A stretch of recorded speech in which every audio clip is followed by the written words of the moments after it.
So well तो मेरा नाम है पीसन, तुम देख रहे हो पीस 2 को। तो आज की इस वाली वीडियो के अंदर मैं एक्सप्लेन करूंगा एक नई मानवा को जिसका नाम है रिग्रेशन टेल ऑफ कल्टीवेशन। अगर ये तुम सोच रहे हो कि पुरानी वाली वीडियोस के अंदर तो मैं दूसरी मानवा एक्सप्लेन कर रहा था, उसको क्यों नहीं कर रहा हूँ मैं कंटिन्यू, तो उसका आंसर तुम्हें मिल जाएगा वीडियो के लास्ट में। तो यार वीडियो अंत तक देखना, तुम्हें बहुत मजा आने वाला है। तो यार स्टार्ट करते हैं अपने एक्सप्लेनेशन को बिना किसी टाइम को गवाए। तो कहानी की शुरुआत होती है एक बूढ़े आदमी को दिखाते हुए, जिसकी हालत देख के हम बता सकते हैं कि ये अपने अंतिम सांसों के अंदर है। जिसके पास एक लड़की आती है जो कि बोलती है कि माँ ने आपके लिए कुछ भेजा है, और साथ में ये इस ओल्ड मैन को देख के तरस भी खा रही होती है। जिसको देख के ओल्ड मैन बोलता है तुम्हारा काफी धन्यवाद, लेकिन जिसको सुन के लड़की बोलती है इसकी जरूरत नहीं, आप बस अच्छे हो जाइए और प्लीज वो सूप बनाना दोबारा से शुरू कर दीजिए। और हम देख पाते हैं कि लड़की यहाँ ये खाना देख के वापस चली जाती है। और यहाँ पे ये बूढ़ा आदमी हमें बताता है कि एक पृथ्वीवासी है, एक सिविलाइज दुनिया में रहने वाला। वो बताता है कि 50 साल हो चुके हैं उसे इस दुनिया में आए हुए। वो बताता है कि कैसे वो अपनी कार के अंदर साथ में उसके डायरेक्टर किम और सभी के साथ वो कंपनी वर्कशॉप की ओर थे, लेकिन अचानक से वो किसी लैंडस्लाइड की चपेट में आ जाते हैं। और जब वो अपनी आंखें खोलते हैं तो उनके सामने थी एक अजीब दुनिया, जहाँ पे उन्हें एक बड़ी लोमड़ी दिखती है जिसकी 3 पूंछें थी, साथ में 2 फनों वाला विशाल सांप, और इसके साथ ही कुछ ऐसे लोग जो हवा पे उड़ सकते थे। और वो बताता है कि वो एक नोवेल की दुनिया में गिर गया था जिसको वो कभी कभार पढ़ा करता था। और साथ ही में वो बताता है इसके बावजूद भी उसे पता था कि उसके जो साथ में काम करने वाले होंगे उनकी जिंदगी सबसे ज्यादा बेहतर होगी, लेकिन बस मुझे छोड़कर। एंड आगे वो बताता है फिर क्या, सीज लाइक बीइंग नीचे उतरे जिन्होंने मेरे कोवर्कर के मिथिकल टैलेंट को बचाना, और एक एक करके उन्हें आसमान में ले गए। और अंत में मैं और डायरेक्टर किम इस दुनिया के अंदर बचे। अगर सच बताऊं तो हमारे अंदर एक आशा थी कि हमारे साथ कुछ बढ़िया होगा, लेकिन डायरेक्टर किम और मेरे पास कोई भी स्पेशल एबिलिटीज नहीं थी, और वैसे भी हम इस दुनिया के बारे में कुछ भी नहीं जानते थे। बस हम एक ही चीज कर सकते थे, वो था मैनुअल लेबर। और यहाँ पे वो आगे बताता है कि फिर 6 महीने बाद डायरेक्टर किम ने उससे बताया कि अब वो ऐसे अब नहीं जी सकते। उन्होंने अपने पूरे पैसों का यूज करके थर्ड रेट मार्शल आर्ट की वो खरीदी जो कि सड़कों पे बिकती थी। और फिर क्या, बस 3 महीनों के अंदर उन्होंने उसको पूरा मास्टर कर दिया और एक अच्छे खासे मार्शल आर्टिस्ट बन गए। साथ में उन्होंने इस देश के लिए काम किया, जिसकी वजह से उन्होंने और ज्यादा एडवांस मार्शल आर्टिस्ट सीखी। और फिर एक दिन वो पावरफुल वॉरियर बनने के बाद वो जांगो के लिए निकल गए, मुझे पीछे छोड़कर।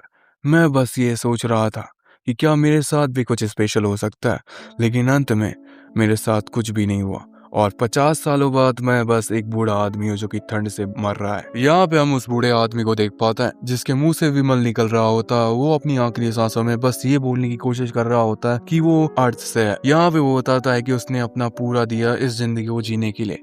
उसने यहाँ की भाषा सीखी, लिखना सीखा और अपना कमाई का एक जरिया बनाया। उसने छोटा सा जमीन खरीदा जिसपे उसने अपना घर बनाया।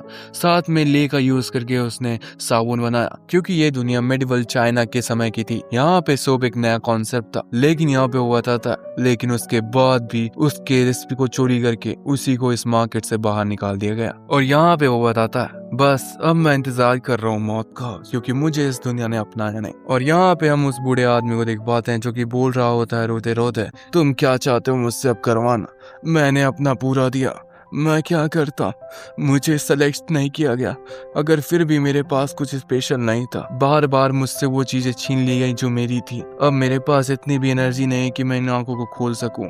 और वो यहाँ पे बताता है कि अगर उसके पास थोड़ी भी और पावर होती तो उसने और भी अपॉर्चुनिटीज ढूंढने की कोशिश की होती, और ये अपॉर्चुनिटी सब बोलते उसकी यहाँ पे मौत हो जाती है। और इसी के बाद हम एक फ्लैश देख पाते हैं। उसके बाद हम एक जवाना इंसान को देख पाते हैं जो कि अपने हाथों को देखते हुए बोलता है, वो बोलता है क्या मैं जिंदा हूँ, ये तो वही क्लोथ्स है जो मैंने अर्थ में पहने थे। और हम जान पाते हैं कि ये वही बूढ़ा आदमी है। और साथ ही में वो अपने कोवर्कर्स को देखता है जो कि काफी ज्यादा कंफ्यूज थे। और यहाँ पे उसको एक चीज हिट होती है, वो रियलाइज करता है कि वो इस दुनिया में बिना किसी पावर के नहीं आया है, उसके पास एक पावर है, उसके पास पावर है रिग्रेशन की, बोले तो बार बार जिंदा हो जाने की। तो यार यहीं से हमारे एमसी का पहला रिग्रेशन स्टार्ट होता है। यहाँ पे हम मैनेजर किम को देख पाते हैं जो कि काफी कंफ्यूज होते हुए बोलते हैं, अरे हम तो बस कंपनी ट्रिप के अंदर थे, वैसे तो भाई लोग मैजर गेम का नाम सुन के काफी लोगों के कान खड़े हो गए होंगे। ऑब्वियसली एक लोकिज्म का कैरेक्टर है और ये इसकी खुद की भी मानवा जो कि टॉप नॉच है ऑब्वियसली, और लोकिज्म भी खुद में टॉप नॉच है। तो यार इसका कंपैरिजन तो इससे किया नहीं जा सकता। तुम ऐसा सोच रहे हो? मत सोचो भाई, क्योंकि ये जो मैजर गेम है ये भी कुछ ऐसा वैसा नहीं है, क्योंकि इसका बहुत ज्यादा इंपॉर्टेंट रोल होने वाला है इस मानवा के अंदर। अगर तुम्हें स्पॉइलर ना दूं तो ऑब्वियसली इस मानवा की स्टोरी इसके अराउंड काफी ज्यादा रिवॉल्व करती है और ये खुद में ही काफी ज्यादा इंटरेस्टिंग कैरेक्टर होने वाला है। ऑब्वियसली तुम्हें अभी अच्छा ना लग रहा हो, लेकिन बिलीव मी गाइस, आने वाले जो एक्सप्लेनेशन होने वाले हैं वो सच में इतने फाड़ होने वाले हैं और पर्सनली तुम इस कैरेक्टर को बहुत ज्यादा प्यार करने वाले हो। तो जैसा कि हम अपने स्टोरी के अंदर थे, यहाँ पे मैजर किम के पीछे जो अपना एमसी होता है वो वही पुरानी याद करने लगता है कि कैसे वो इस दुनिया के अंदर आया था, कैसे उसकी गाड़ी लैंडस्लाइड पे गई और वो लोग यहाँ आ गए, क्योंकि ये काफी पुरानी याद थी तो उसको ये चीज याद करने में काफी ज्यादा प्रॉब्लम हो रही होती है। और यहाँ पे हम देख पाते हैं कि उसके पीछे कोई तो उसको आवाज देता है जो कि बोलता है उससे, हे मैजर सीओ। लेकिन अपना एमसी तो अपने ख्यालों में डूबा हुआ था। वो यहाँ पे सोच रहा होता है कि अब वो इस रिग्रेशन में क्या करेगा, इस लाइफ में अब वो क्या करने वाला है, क्योंकि ज्यादातर जो रिग्रेशन की कहानियां होती हैं वो तो फ्यूचर की पावर को यूज करने के बाद ही आती है, लेकिन उसको तो बस सोप बनाना आता था। लेकिन भाई जो उसके पीछे था वो इतना ज्यादा पेशेंट नहीं था, वो उसके कंधे को पकड़ते हुए चिल्लाता है, माना जैसे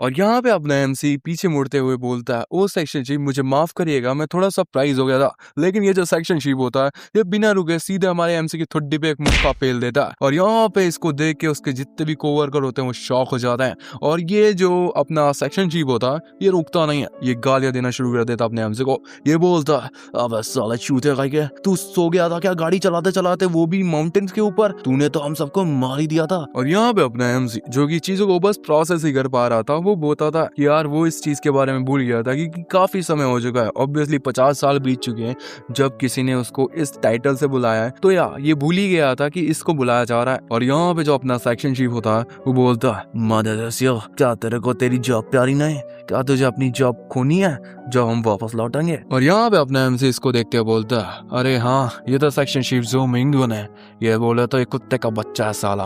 वैसे ये नेफ्यू था जोन मिंगू, मैनेजिंग डायरेक्टर जो इस कंपनी में मैं काम करता था। ये हरामी काफी ज्यादा लकी था क्योंकि ये 32 साल की उम्र में सेक्शन चीफ बन गया नेपोटिज्म की वजह से। और यहाँ पे हम देख पाते हैं अपने एमसी को जो कि गिरा हुआ होता है और यहाँ पे सेक्शन चीफ उसके ऊपर चिल्ला रहा होता है, लेकिन जो दूसरा कोवर्कर है उसे शांत करने में लगा होता है। वो बताता है कि मैनेजर शिव चाहे कुछ भी कर लेता लेकिन वो लैंडस्लाइड को नहीं अवॉइड कर पाता। और यहाँ पे जो सेक्शन चीफ होता वो तो किसी की बात सुनने के लिए रेडी नहीं होता। वो बोलता है, चीफ हो क्या आप गुस्सा नहीं हो, यह साले हरामी सो रहा था जिसकी वजह से हम इस सिचुएशन के अंदर है। और यहाँ पे हम अपने एमसी को देख पाते हैं जो कि अपने आप को उठाते हुए बोलता है, हाँ मैं सच में सो गया था, लेकिन उसका रीजन था क्योंकि इस साले ने मेरे को अपना काम करने के लिए दे दिया था, जिसकी वजह से मुझे लेट नाइट तक भी जग के काम करना पड़ा। और साथ ही में कार चलाने की जिम्मेदारी मेरी नहीं सेक्शन चीफ की थी। और यहाँ पे हम सेक्शन चीफ को देख पाते हैं जो कि अभी भी लड़ रहा होता है। वो बोलता है, इस चूते की वजह से हम लोग यहाँ सब फंस गए।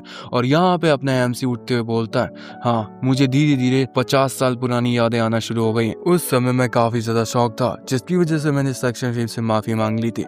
मुझे लगा कि मैं गलत था और ऐसे ही आने वाले मेरे 50 साल भी बीते जहाँ पे मैंने ग्रुप ऑफ बैंडिट्स के सामने अपना माथा टेका जब वो मेरी चीजें चुरा रहे थे, साथ ही में उस कुत्ते मार्शल आर्टिस्ट के सामने जिसने मेरा मजाक उड़ाया, और साथ ही में रीजनल ऑफिशियल के सामने जिसने टैक्सेस के नाम पे मेरी सारी बिलोंगिंग ले ली। और यहाँ पे हम अपने एमसी को देख पाते हैं जो कि अपने खून को पोंछते हुए सोचता है, वो कहता है कि हाँ मैंने इन 50 साल में एक चीज रियलाइज की है कि मुझे अपना गुस्सा उन लोगों के सामने कंट्रोल करना पड़ेगा जिसको मैं हैंडल नहीं कर सकता। लेकिन यहाँ पे अपना एमसी सीधे सेक्शन चीफ से बोलता है, मुझे पता है कि आप गुस्सा, लेकिन इसका मतलब ये नहीं कि आप मेरे ऊपर उंगली उठाएंगे। और यहाँ पे अपना सेक्शन चीफ का दिमाग घूम गया होता है और वो मुक्का मारते हुए अपने एमसी से बोलता है, क्या बेसाल है तुझे लड़ाई करनी है क्या मेरे से? और यहाँ पे अपना एक पंच रख देता अपने एमसी के ऊपर। यहाँ पे अपने एमसी उस पंच को लेते हुए बोलता है, वैसे मुझे उन लोगों के सामने झुकने की जरूरत नहीं है जिसको मैं हैंडल कर सकता हूँ। और यहाँ पे ये घुमा के मुक्का मारता है सेक्शन चीफ की ठुड्डी पे, जिसको देख के इसके जितने भी कोवर्कर होते हैं वो काफी काफी ज्यादा शॉक होते हैं। ऑब्वियसली अपना एमसी पिछली लाइफ में तो बिल्कुल ऐसा नहीं रहा होगा,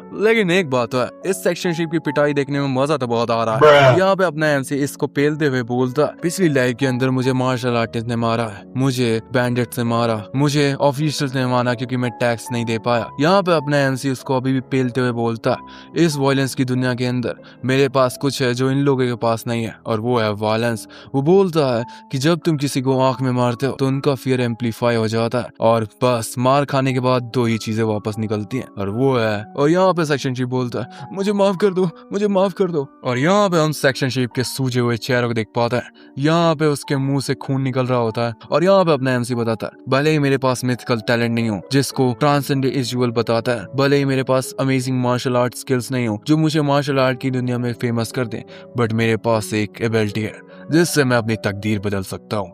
और इसी ऑसम पैनल के साथ ये चैप्टर फिनिश होता है। वेल चैप्टर तो फिनिश हो गया, लेकिन इसका नया चैप्टर मैं तुरंत लेके आऊंगा, उसकी कोई प्रॉब्लम नहीं है। और साथ में तुम ये भी बता सकते हो कि कौन सी मानवा मैं एक्सप्लेन कर सकता हूँ, क्योंकि यार मैं तुम्हारी रिकमेंडेशन पक्का लूंगा।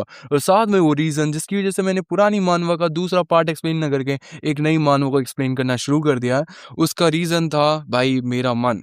क्योंकि वो जो पुरानी मानवा है उसकी स्टोरी कुछ खास नहीं है, और मुझे इतना कुछ खास मजा आता नहीं है उसे एक्सप्लेन करके। तो मैंने सोचा क्यों ना एक ऐसी स्टोरी को पकड़ा जाए जो सच में काफी ज्यादा फन हो और सच में काफी ज्यादा इंटरेस्टिंग फैक्ट हो, जिसे मैं तुम्हें बता सकूं, एक्सप्लेन कर सकूं। वेल ऐसा नहीं है कि मैं उसको छोड़ दूंगा, मैं उसको ऑब्वियसली एक्सप्लेन करूंगा पूरा, जितने उसके चैप्टर्स हैं।